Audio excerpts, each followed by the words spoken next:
This is Radio Entrepreneurs, and we're on the air across the World Wide Web. And I'm here again with my co-host for the week, Peter Morrison from the law firm of Cohn, Rasnick, Morrison, and John Plout, but we call it just Plout. We just call it Plout, Yeah. but we're happy to have him. But thank you, Jeff. It's great to be here.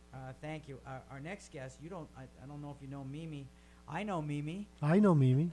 Mimi is I've interviewed Mimi before. a graduate of my alumni in Montreal, also over at Harvard. Mimi Goss of Mimi Goss Communications. Welcome. Hello, Jeffrey. Thank you. Hello, Peter. Thank you for inviting me. And what is our topic today? I asked you, and you said I should decide it. So how about creativity in business? Well, you know what? It is a lacking thing in business, and creativity is critical towards long-term survival. So let's talk about creativity. How do you stimulate creativity? Well, how do you stimulate creativity? Well, how do you I'm thinking define about it? Do we need How to do you define define it first? creativity? That's a good question.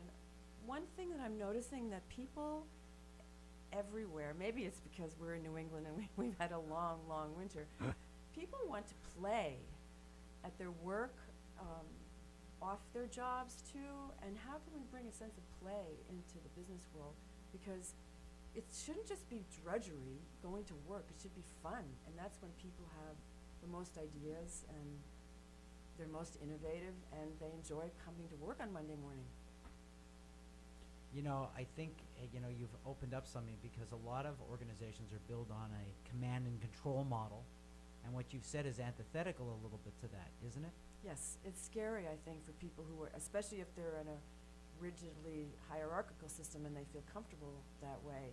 It's scary to have people feeling a sense of play in their jobs, and yet I think it's really important.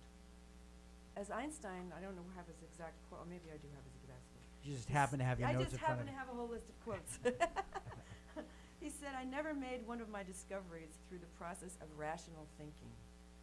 And I think that people are pretty linear in business. We have to think rationally.